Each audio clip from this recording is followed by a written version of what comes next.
喺攔截導彈耗盡之前，加快摧毀伊朗嘅導彈同埋無人機。有官員表示，如果戰事持續拉長，國防部可能要預支派兵庫存，先能因佢哋嘅戰力。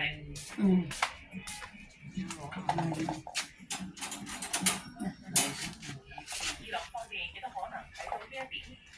紐約時報引述分析報導，面對美國同埋以色列壓倒性火力，伊朗正係努力將戰場由本國領土擴大至成個地區，用伊朗廉價無人機消耗美軍昂貴嘅攔截導彈，推高美國戰事成本，迫使特朗普收手。美軍攻打伊朗消耗大量軍地，正急需補倉。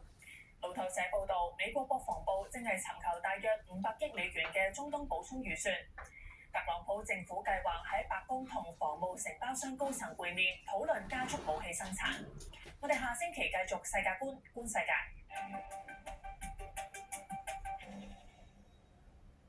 年年生日你都同我過，今年冇你陪，咁我點算？你都係3月8，我哋都係啊！我哋一定要做翻件留名青史嘅大事，全世界都記得我哋幾個男人嘅生日。黃道益歡樂有情牽。